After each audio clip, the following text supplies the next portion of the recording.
Olá! Estamos começando mais um programa da série Fazendo Escola. E hoje nós vamos falar sobre o papel dos colegiados na gestão escolar, de como é possível estimular a participação e a atuação desses colegiados nas decisões sobre a escola. Para conversar com a gente, nós convidamos as professoras Maria da Glória Gon, professora da Faculdade de Educação da Unicamp e da Uninove, Regina Vinhais Gracindo, coordenadora da pós-graduação da Faculdade de Educação da Universidade de Brasília, e Márcia Ângela Aguiar, professora do Centro de Educação da Universidade Federal de Pernambuco. E antes de começar a nossa conversa aqui, a gente vai ver uma experiência na cidade de Padre Bernardo, em Goiás. Vamos conhecer a Escola José Monteiro Lima, que consegue bons resultados com uma participação atuante do colegiado. Vamos ver?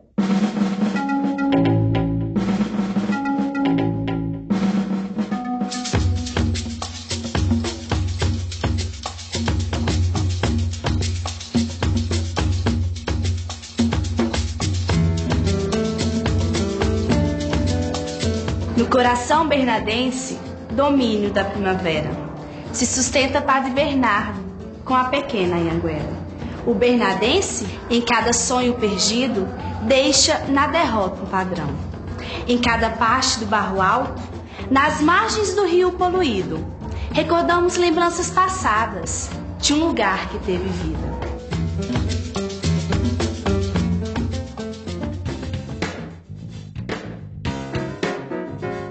É missão da escola garantir serviços educacionais de qualidade, garantindo a permanência e o acesso dos alunos à escola, formando cidadãos críticos e conscientes, preparados para os desafios do mundo moderno. A gestão democrática, ela prevê que não apenas o diretor seja a pessoa que decide as questões da escola, mas que todos os envolvidos precisam participar nessas decisões. Decisões de quê? De todos os cunhos. Decisões administrativas, decisões pedagógicas, decisões éticas que a escola precisa estabelecer. E, nesse sentido, a participação é condição para essa gestão democrática. Levou como homenagem seu nome à nossa cidade. Padre Bernardo, afinal, pôs a natureza no arquivo. Até a fauna e a flora entraram nas suas melhoras de vida. Boa tarde, primeiramente. Nós estamos aqui mais uma vez reunidos para tratar de assuntos não do nosso interesse, mas de interesse dos alunos. Como vocês sabem, o número de alunos carentes da nossa escola é muito grande. E tem o projeto da Gincana Viva, que, caso vocês aprovem, acontecerá de 1ª a 4ª série. É uma gincana visando o lado social da nossa escola. A gente faz uma reunião com o Grêmio. Aí, conversa, discutimos e decidimos o que for melhor para o aluno. Aí, na decisão que acontece no Grêmio, a gente leva até o conselho escolar. Aí, de lá, a gente resolve, a gente decide o que for melhor, da importância, né, ver qual o direito realmente do aluno e procura agilizar as coisas da melhor maneira possível. As decisões são tomadas dia a dia através da participação dos alunos, dos pais e de todos os conselheiros. As decisões tomadas a princípio, com os professores, elas são levadas para que o conselho analise e aí sim parta uma resolução para definir aquilo que será feito efetivamente. Eu quero saber como é que está o andamento do projeto, como é que vocês estão trabalhando isso na sala de aula, como é que está a reação dos alunos. Nós trabalhamos no ano passado a literatura, em cima da literatura goiana, eles querem saber se simplesmente vão ficar só nos autores goianos. Então, em sala de aula foi dividido que cada grupo teria uma atividade específica. Eu me lembro ainda que as pessoas diziam assim: eu acho que você está dando um murro em ponta de faca. Eu acho que esse não é o caminho. Para que dividir a administração com outras pessoas? E eu dizia: eu acho que a palavra que tem que prevalecer aqui é o nós e não eu. Eu sozinho não vou conseguir construir essa escola. Por mais que eu faça, eu não dou conta. Eu acho que é um momento de nós dividirmos as responsabilidades. E as coisas boas nós vamos dividir com todos. E também os problemas nós vamos dividir com todos para que as soluções venham com mais rapidez. Vocês estão sentindo dificuldade em questão de material? Compra de fitas de filmes literários. E o mapa do Brasil hidrográfico. conselho de escola, que reúne diretores, professores, funcionários, né, estudantes, independente da idade muitas vezes, e pais de alunos, e em alguns casos até membros da comunidade externa à escola, não diretamente usuários da escola, você tem inegavelmente uma qualidade diferenciada no processo de gestão da escola. Eu sempre gostei de ajudar muito a escola, porque eu acho muito interessante a participação dos pais, né, com a escola. Então, sempre que ele me procura, eu ajudo da melhor maneira que posso. Eu estudei aqui, bem dizer, me formei aqui. Então, vou me aposentar aqui, se Deus quiser. Então, por isso que ela é muito importante para mim, tá? Apesar de tudo aqui para mim é importante. A direção, os colegas, são todo mundo participativo, tudo a gente tá junto. Eu sempre procurei ter uma boa atuação, sempre procurei dar o máximo de mim, correr atrás, empenhar junto com a direção e os professores em cada projeto, porque o sucesso da escola não depende só da direção e da coordenação, depende também dos alunos. A gente constrói a cidadania vivendo a cidadania, né? E viver a cidadania na escola significa poder ter voz, participar da representação estudantil, estar presente nos colegiados da escola, nas instâncias colegiadas da escola. Instâncias colegiadas da escola eu chamo hoje o conselho de escola, que é definido por lei. Eu chamo hoje, por exemplo, de instância colegiada, o conselho de classe, né, dentro de uma visão de uma avaliação educativa. A associação de pais e mestres é uma instância colegiada. E a representação estudantil. Bom dia, galera. Está iniciando a programação da Rádio Estilo Jovem. E agora nós vamos falar sobre a nossa entrevista que nós fizemos com o zelador da escola, o seu Pedro. Meu serviço aqui da escola como vocês estão vendo aí, cuidar da minha horta, fazer tudo limpinho. Eu adoro ficar aqui. Isso aqui eu trabalho direto. Então a gente planta isso aqui para uso do colégio.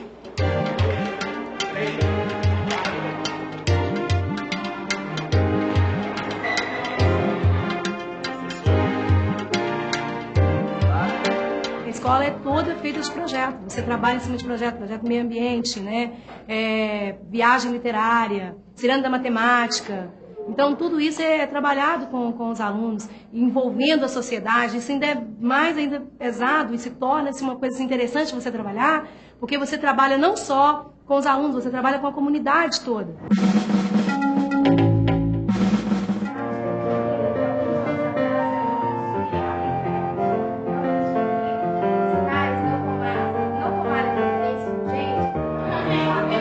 Estamos desenvolvendo aqui o projeto que é o Projeto Meio Ambiente em Ação, e esse ano o objetivo específico vai ser a recuperação do córrego Barro Alto, que passa aqui na nossa cidade.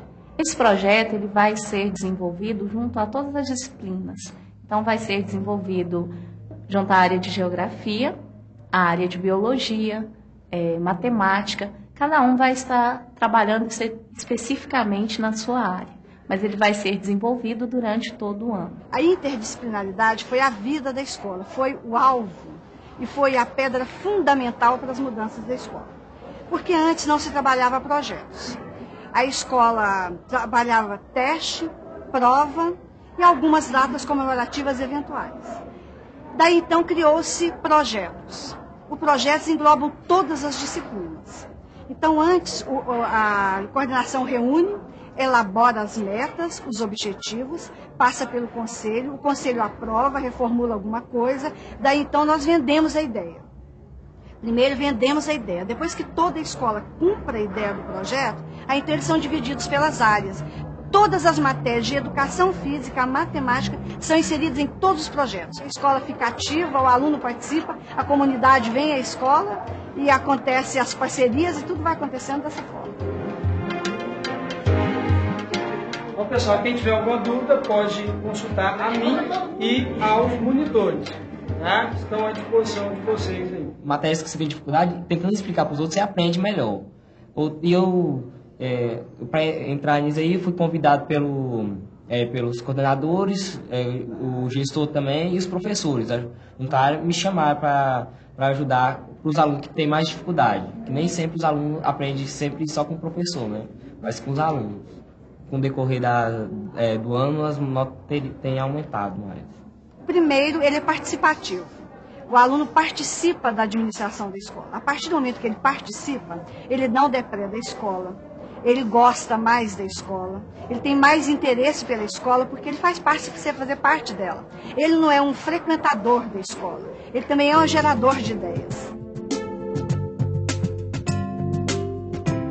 Na gestão democrática, a participação da comunidade na escola é um caminho que se faz.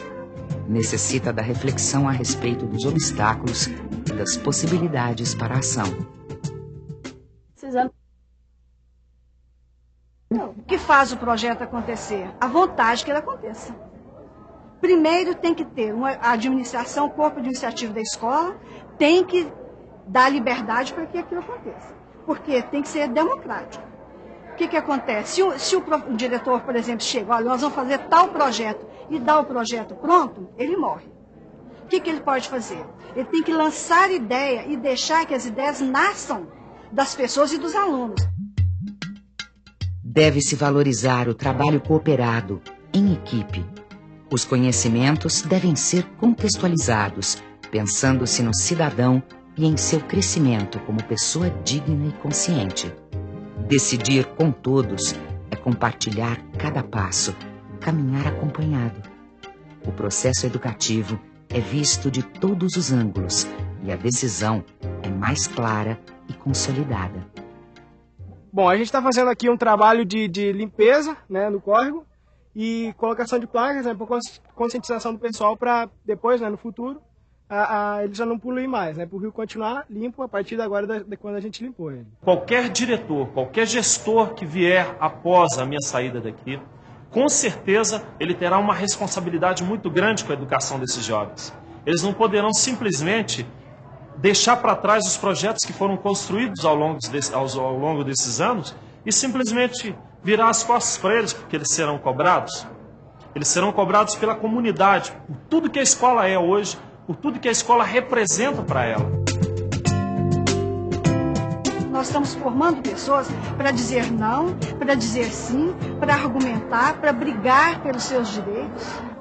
Eles estão cobrando de nós o que nós plantamos há 5 anos atrás.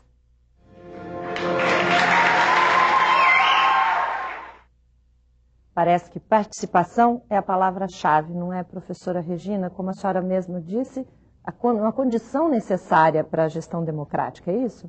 Exatamente. Parece até uma palavra mágica, né? Efetivamente, participação é condição de democracia. E quando nós estamos falando de conselhos escolares numa gestão escolar, nós não estamos falando de uma gestão escolar qualquer. Nós estamos falando de uma gestão escolar democrática.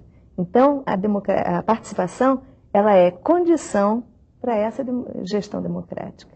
Ela é fundamento de uma gestão democrática. Nós vimos no vídeo que tudo que acontece nessa escola, que é um exemplar bastante interessante, gira em torno da participação de diversos grupos, de diversos segmentos, de diversas pessoas. Ela é o motor de uma gestão democrática.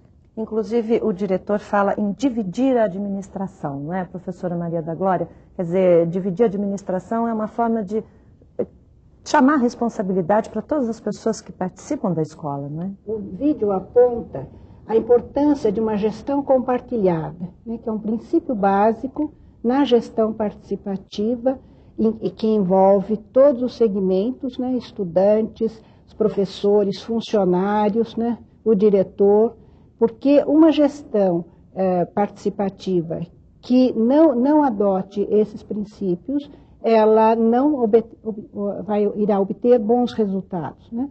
Eu acho que a questão da gestão compartilhada, ela introduz uma noção que é muito importante, que é de uma comunidade educativa, né? É uma comunidade educativa que envolve todos os segmentos no interior da escola, mas também os segmentos do local aonde a escola está inserida, e o bairro, o território, né? E nesse sentido, não apenas também os pais dos alunos, mas todas aquelas lideranças e pessoas que são importantes, representativas naquela comunidade local, é importante elas estarem participando dessa gestão, porque poderá gerar um sentimento de pertencimento, criar uma identidade, aumentar a autoestima daquele grupo e, com isso, está construindo, de fato, uma nova cultura política que poderá dar uma nova qualidade à educação, né? Todo um processo, e essa ideia de comunidade educativa, eu acho que ela é extremamente importante porque ela coloca a escola no centro de um processo que poderá ser uma referência naquele bairro, e nesse sentido um espaço que eu chamaria de um modelo civilizatório, né? Numa sociedade que hoje nós temos tanta violência, tantos problemas sociais, a escola, então, dentro desse contexto, e eu acho que o vídeo aponta-nos soluções nesse sentido. E além de autoestima, como a senhora disse, eu acho que chama também a responsabilidade, né? Porque nós vimos que o aluno diz que a responsabilidade não é só do diretor, é também dos alunos. Os alunos fazem a escola, não é, professora Márcia? Sim, e esse vídeo, ele nos mostra um pouco da dinâmica do que acontece no interior das escolas. Então, a multiplicidade de aspectos que estão o tempo todo sendo objeto da nossa observação, eles dizem também um pouco da dimensão humana que existe nesses processos formativos. Então, imaginar que a escola é um locus de formação humana, então isso nos dá também a dimensão do que significa os atos pedagógicos, os atos administrativos, que tem que ter um sentido, não é? E esse sentido é muito de favorecer a formação humana no sentido da emancipação. Então, me parece que o que ocorre na escola, ele é significativo para que cada um dos estudantes, eles sejam, de fato, cidadãos que compreendam a própria complexidade e as contradições dessa sociedade e possam dali intervir. Sempre o sentido, digamos, de uma aprendizagem, quer dizer, aprendizagem de como ser cidadão, aprendizagem de como ser um cidadão que está interagindo no interior dessa sociedade. Então, eu acho que é muito esse sentido que passa o conjunto das atividades. Então, a possibilidade da escola ser esse espaço de formação para a cidadania, e não um espaço em que ocorrem regras autoritárias, em que há apenas comportamentos burocráticos. Não é isso. Até porque a escola funciona como um microcosmo da sociedade, não é? É evidente que no espaço escolar estão refletidas as contradições, os problemas, os fatores que estão na sociedade. Mas a escola também ela é um espaço em que é possível sonhar uma outra sociedade e aprender como fazê-lo. Então, nesse sentido, a escola é um lugar rico nessa aprendizagem, quer dizer, um espaço da formação humana, um espaço da formação da cidadania. Vamos interromper um pouquinho a nossa conversa. No próximo bloco, a gente continua a discussão sobre a participação dos colegiados escolares na gestão democrática. A gente volta já.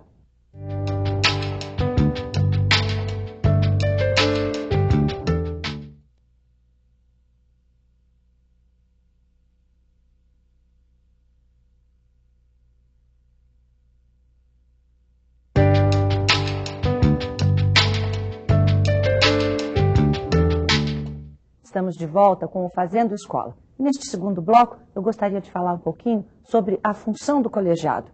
Professora Regina, qual é a verdadeira função do colegiado na gestão escolar? Para a gente poder compreender a dinâmica, o funcionamento de um conselho escolar, eu acho que é fundamental que a gente perceba que a escola é um espaço de exercício democrático. Na democratização da educação como um todo, a escola, é um espaço de exercício dessa democracia, através da participação. Então, nesse sentido, você tem um grupo escolar composto de diversos segmentos que ali atuam e que têm importância de igual maneira e que essas pessoas precisam ser ouvidas e não somente ouvidas, mas precisam participar das deliberações que aquela própria escola tem. Então, nesse sentido, o conselho escolar ele passa a ser uma representação de todos os segmentos da escola e não somente disso, mas também da sociedade local que está presente na escola, ajudando na tomada de decisões. Então, nesse sentido, o conselho escolar passa a ser um órgão viabilizador dessa democratização interna.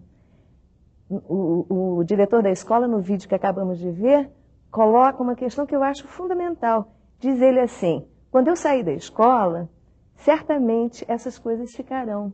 Por que ficarão? Porque o conselho escolar está sendo capaz, não só o conselho, mas também os outros colegiados, de garantir essa identidade da escola a partir dos segmentos que o compõem. E, nesse sentido, o conselho escolar ele tem um papel de organizador dos anseios da sociedade. Ele organiza esses anseios e ajuda a escola a encaminhar a responsabilidade do cumprimento desse papel social que ela tem. A escola ela é uma prática social. Sendo uma prática social, quem faz essa prática? São esses segmentos que compõem a escola e a sociedade local. Então, falar em quais são as funções do conselho remete a uma prática democrática e é o próprio conselho, e aí a democracia tem que estar presente, é o próprio conselho quem estabelece o que ele deve fazer, que tipo de ações ele deve ter. Certamente algumas a gente imagina que são comuns na história dos conselhos já existentes.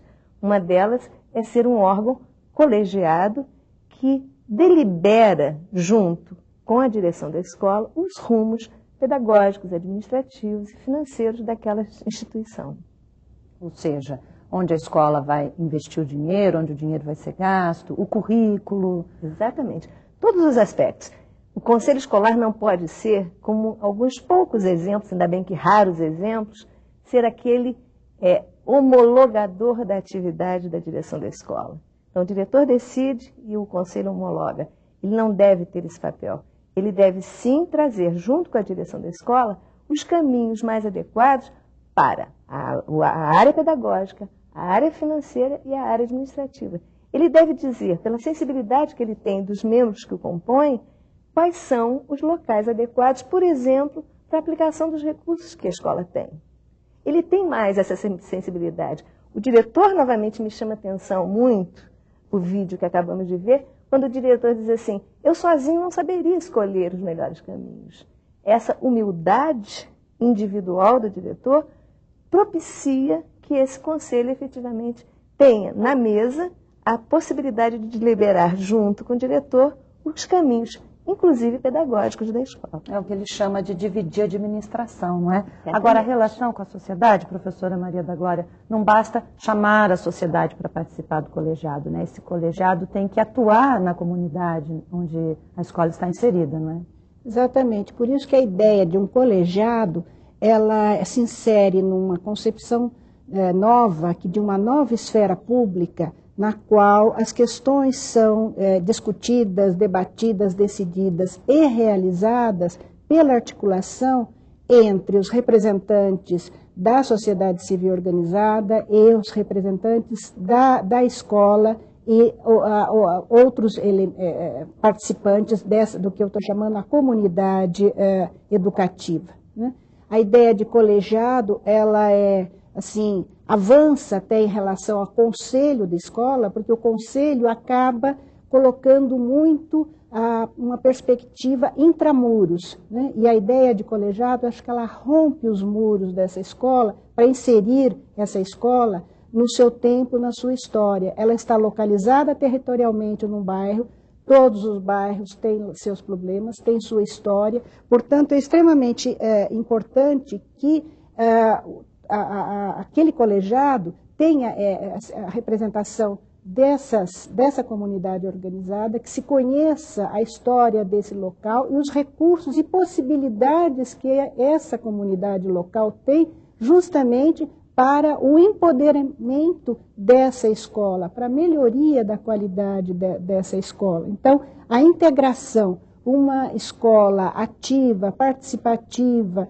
fundada numa cultura cidadã, ela tem que estar articulada com as estruturas e as forças sociais organizadas do local, desse território local, que tem toda uma história no qual a escola ela é um elemento fundamental, porque das instituições existentes na escola, ela tem uma universalidade, que nós temos outras forças sociais organizadas no bairro, mas em função, pode ser, da questão religiosa, da questão de uma associação de moradores, passam, não é? E pela escola todos passam. Então, ela pode ser esse elemento aglutinador dessa multiplicidade das diferenças existentes. E por isso que quando nós vimos no vídeo que se fala de um projeto pedagógico que pode articular, ser a interdisciplinaridade, eu acho que ele pode articular uma transdisciplinaridade também, que vai além da inter, que a inter pressupõe as diferentes disciplinas de um currículo escolar, e a transdisciplinaridade pressupõe romper pular o muro da escola para além no sentido de inseri-la na sua história, no seu tempo, porque a partir do bairro, do local, se vai para a cidade, para o país, para os problemas dos tempos que se vive, quer dizer, a história então ganha a sua historicidade, uma escola viva, ativa, participativa e cidadã. Né? Nós pudemos perceber nessa escola de Goiás que a presidente do conselho é uma funcionária e ex-aluna, não é? Quer dizer, os funcionários têm uma participação muito ativa dentro do colegiado, não é, professora? Sim, o conselho escolar, ele é a expressão dessa possibilidade de que uma gestão ela pode ser compartilhada, né? A gestão no sentido da democracia, a gestão democrática. E a gente também percebe que hoje já começa a ter uma tendência para que haja um engajamento no processo de construção desse projeto coletivo, desse projeto pedagógico, da presença dos funcionários.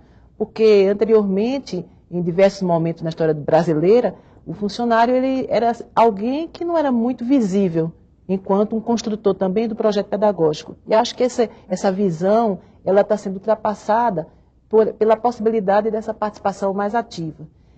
Mas aí eu gostaria também de chamar a atenção a um aspecto de que a escola, na sua busca de inserção na sua localidade, do atendimento das demandas locais, ela não pode perder a dimensão da universalidade. Então, ela não pode também simplesmente ficar muito flexível no sentido de se voltar apenas para os interesses locais, mas sim essa dimensão universal e o entendimento de que ela não é uma escola privada, ela é uma escola pública. Então, o sentido do público, e por aí vai também a questão do direito que o aluno tem para construir a sua própria aprendizagem. Então, Por que a senhora acha que é preocupante que a escola mantenha bem definido esse limite entre uma escola pública e uma escola privada? O que poderia confundir aí esses dois papéis? No sentido que ela pensar que é a escola em si, que ela tem que responder apenas a interesses localizados, a interesses, digamos,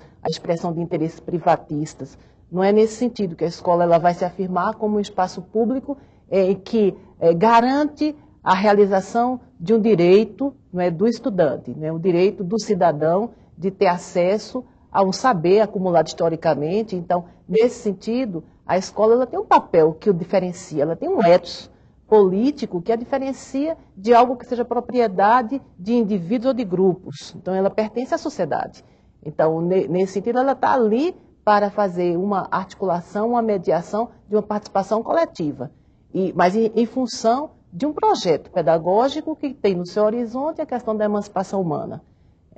Então, é todo um debate que a escola está fazendo hoje. Eu acho que as entidades organizadas dos diversos segmentos também têm essa discussão hoje em dia. Então, você pensar, quando vai tratar da questão da escola, de que não é apenas os processos democráticos que deverão ser o objeto de sua preocupação, mas que esses processos eles estão voltados para a construção de algo muito mais amplo que a garantia do direito de formação, que está ali dos estudantes. E é um direito de todos, não é? Professora Regina. Acho que a professora Márcia coloca uma questão fundamental nos conselhos escolares.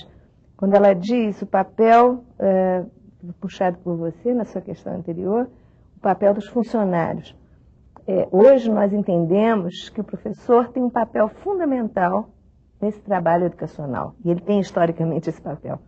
Recentemente, nós discutimos que o funcionário ele também é um educador não docente. Se nós entendermos que o conselho escolar é formado por educadores não docentes, pessoas que efetivamente atuam em prol da educação, de um projeto político-pedagógico, que são muito presentes na vida do estudante. Todo estudante tem na memória a lembrança de um zelador, da tia da cantina. Certamente. Todos nós temos isso, não é? E eles têm um papel educativo fundamental.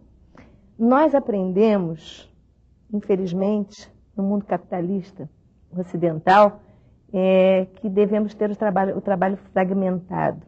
A escola acaba refletindo essa fragmentação do trabalho. A educação ela não é fragmentada. A educação ela é um todo, com algumas partes que a compõem. Quando você tem noção, num projeto político-pedagógico construído coletivamente, onde o conselho escolar alavanca essas discussões, você começa a perceber o seguinte: essas partes do todo começam a se organizar. Você começa a perceber que a ação do funcionário, da merendeira, do porteiro, a ação dos pais, a ação dos próprios alunos e a ação dos docentes e da direção, elas fazem parte de um todo, que foi fragmentado historicamente, mas que precisa ser recuperado. Talvez o conselho escolar venha a ser exatamente esse instrumento de organização desse trabalho coletivo, que é um trabalho coletivo importante para o entendimento da educação como um todo. E nesse sentido, eu acho que você, ao resgatar a unidade do trabalho docente, resgatando a unidade do trabalho educativo, você chega ao que é o objetivo nosso, que é a qualidade da educação. Por isso que o colegiado é um instrumento, né, como a senhora disse, necessário para a democracia, professora Maria da Glória. Eu gostaria de acrescentar que nessa articulação com a comunidade, e daí eu estou falando tanto de escolas públicas como privadas, não se trata de se integrar aos interesses de qualquer grupo que seja. Trata-se de integrar com a cultura local. E a cultura, a gente sabe, é uma grande força mobilizadora, articuladora de energias, de transformação social. Quer dizer, é trazer para a escola as energias que estão muitas vezes amortecidas em uma comunidade, ao resgatar a sua história, ao recuperar a cultura daquela comunidade, daquele bairro, e isso o ponto de partida para o próprio processo de inserção desta comunidade em comunidades mais amplas. Quer dizer, é como se a gente fosse num círculo, ir avançando para entender justamente essa globalidade que nós vivemos hoje, essa totalidade. A diz, não ficar no local, ter a preocupação com o universal. Quer dizer, ela é apenas o ponto de partida, né? Mas um ponto de partida não de interesses desses ou daqueles grupos. Quer dizer, quando a gente se fala de forças organizadas da comunidade, cada um tem seus objetivos, mas cada um tem uma história e por detrás dessa história uma determinada cultura participativa. E essa cultura, ela que pode ser um elemento para aquilo que no primeiro bloco eu mencionava, de uma nova cultura política na direção de um projeto emancipatório que coloca o ser humano no centro desse processo, que resgata valores hoje bastante esquecidos como civilidade,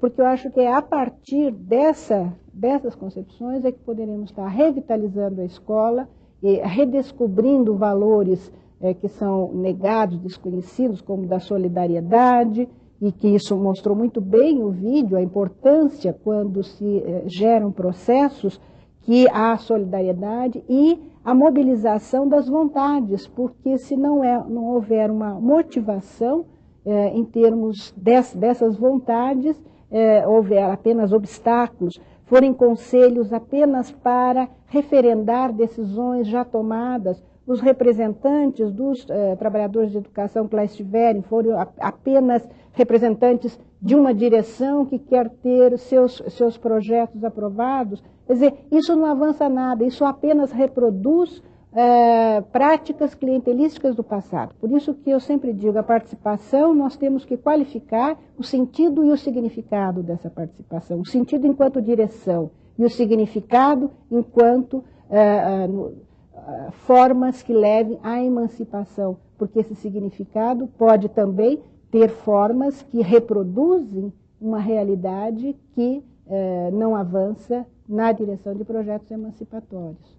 Nós vamos interromper mais um minutinho a nossa conversa e no próximo bloco nós vamos estar discutindo os vários tipos de colegiado que uma escola pode ter. Voltamos já.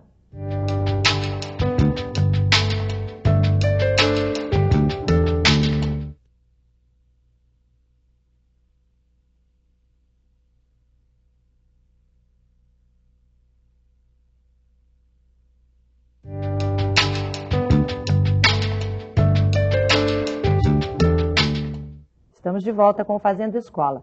E a nossa discussão agora é sobre os diversos tipos de colegiado.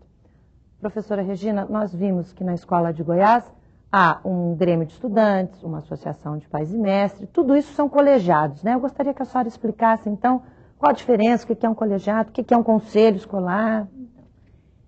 Como eu disse anteriormente, quer dizer, nós passamos, a sociedade brasileira passou por um período de regime de exceção, né? Durante muitos anos. E ela começou a assumir uma postura democrática em todas as áreas do social. Né? Chega à escola essa ideia, chega à escola a ideia da democratização da educação, que passa, em tese, por duas vertentes. A democratização através do acesso e a democratização através da prática. Pronto, chegamos onde a gente quer.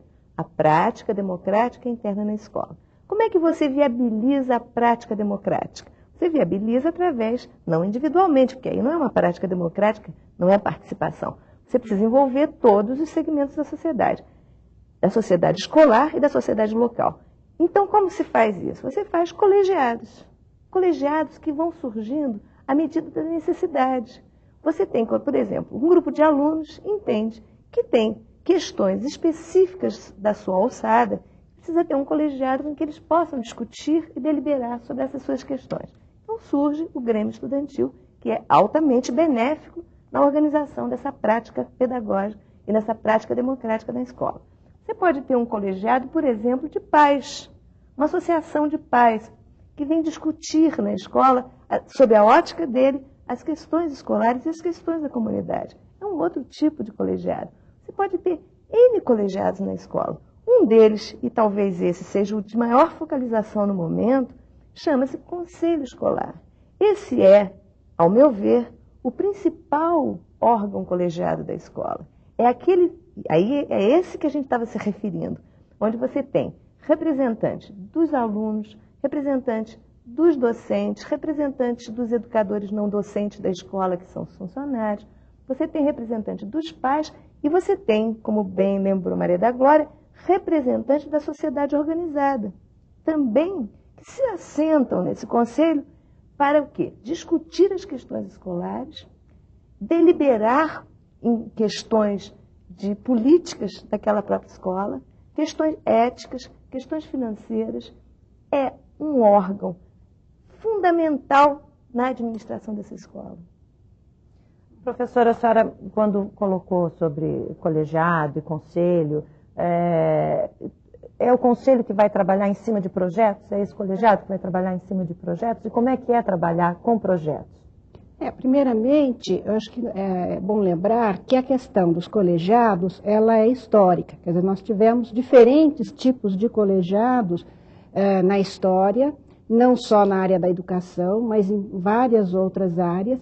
E no caso da educação, já no final do século XIX, por exemplo, ocorreram estruturas colegiadas no estado de Minas Gerais. Em 1927 tinha as caixas escolares, porque daí vão aparecer diferentes nomes segundo diferentes questões que a sociedade demandava. As APMs também surgiram num certo período, depois, num outro período, elas ficaram assim, vistas como muito atreladas ou restritas a determinados, depois foram um pouco resgatando a sua própria história. O conselho de escola, surge também esse termo num determinado período histórico, e atualmente, inclusive, essa denominação, dependendo do estado brasileiro, no estado de Minas Gerais, por exemplo, o que nós chamamos no estado de São Paulo, conselho de escola, lá eles chamam colegiado escolar, essa é a estrutura. Então, esses nomes, a questão do nome, eu acho que ela tem, além de ser histórica, ela também tem as suas peculiaridades segundo as diferenças regionais. O importante é esse instrumento e essa estrutura, né, que hoje não se aceita mais uma escola autoritária e hierárquica e que a escola, para ser efetivamente democrática, participativa e para formar cidadãos na atualidade, os colegiados escolares, em suas diferentes formas, aglutinando, então, estudantes, os professores, funcionários, alunos e a comunidade, a sociedade civil organizada, são a forma por excelência. Agora, a senhora diria que a função primordial desse colegiado, né, é a promoção do aprendizado, do saber? Eu acho que tem duas dimensões. Uma questão é quando a gente fala do aprendizado, do saber, enquanto as estruturas curriculares obrigatórias, fundamentais, e que, sem dúvida nenhuma, uma escola participativa, em que aqueles conteúdos tiverem a participação de colegiados, eles serão absorvidos, os alunos terão um rendimento muito melhor e o envolvimento de professores e de todos os gestores dessa escola será muito melhor com a existência dos colegiados. Agora, uma outra dimensão que nós não mencionamos ainda, que é a própria processo de aprendizagem, que a participação nessas estruturas colegiadas, ela produz, ela gera, que é uma educação não formal.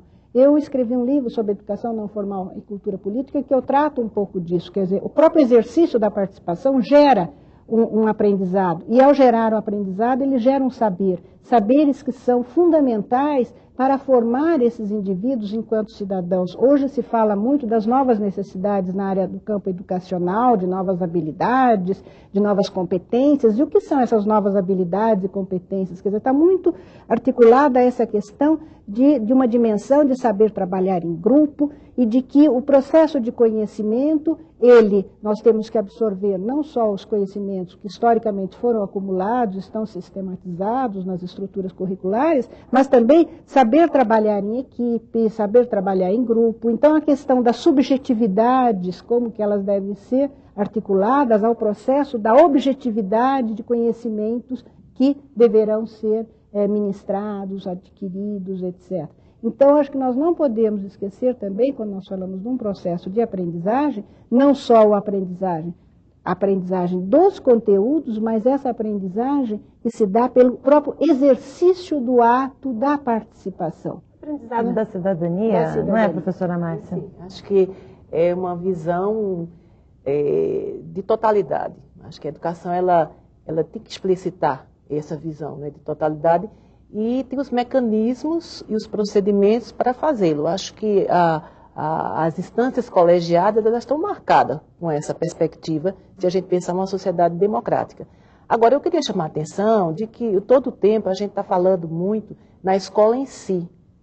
E aí a gente não pode deixar outra dimensão de que a escola ela está ligada a um sistema de ensino. Então, ela está fazendo parte de um sistema educacional. Então, a escola pública ela faz parte desse sistema educacional.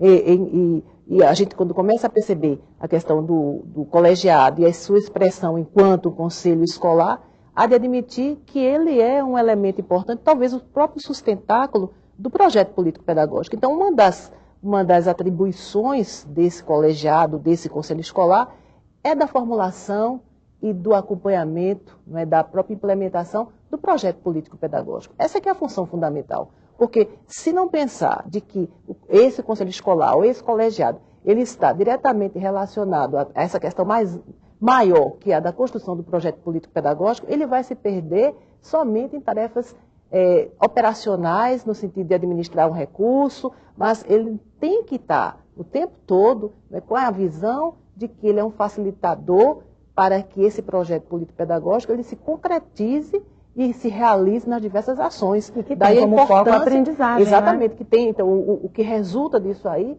então, seria favorecer as condições para que esse processo de aprendizagem ele ocorra nas suas múltiplas e diferenciadas expressões. Então, quando a gente está pensando no exercício da cidadania, então, enquanto um espaço pedagógico que permite a construção de atitudes, que sejam atitudes cívicas, atitudes democráticas, esse é um espaço importante e cabe ao conselho escolar incentivar essas práticas, ao mesmo tempo de também ser um espaço de pensar e de favorecer a expressão das diferenças existentes no interior da escola, porque ele está lidando com uma diversidade, ele está lidando com várias subjetividades ali, e ele tem que respeitá-las. Então, é uma construção extremamente complexa, então não é algo tão fácil.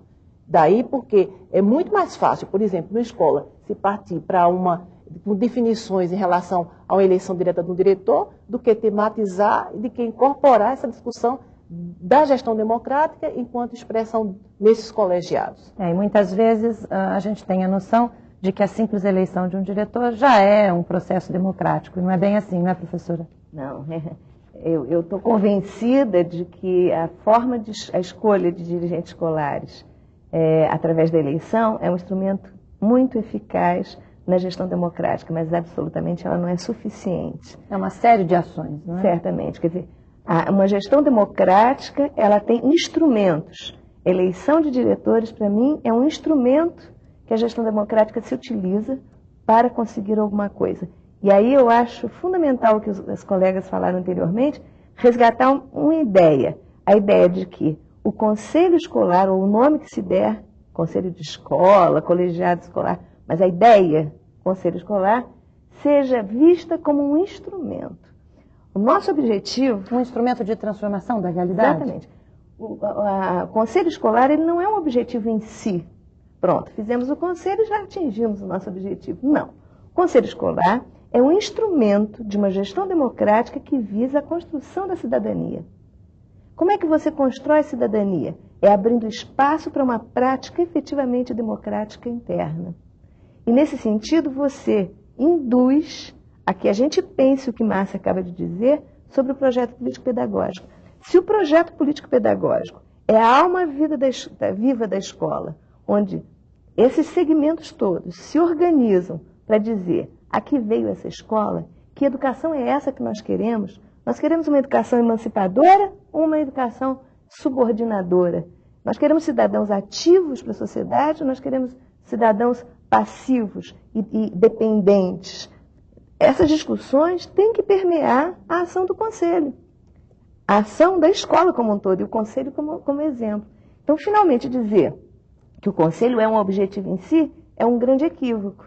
A nossa temática hoje aqui é o conselho ou os colegiados, mas sempre na visão de que eles são instrumentos para a construção da cidadania, e uma cidadania emancipada. Agora, nós falamos muito aqui de cidadania e eu gostaria de ressaltar, se no projeto político-pedagógico, como disse a professora Márcia, o fim, né, é o aprendizado. Como fica, então, a discussão dos currículos escolares? Olha, a aprendizagem, a professora Maria da Glória já se referiu a isso, um pouco da questão do conhecimento. É simplório, eu acho, a gente imaginar que a escola existe para transmitir conhecimentos. A escola existe para construir conhecimentos.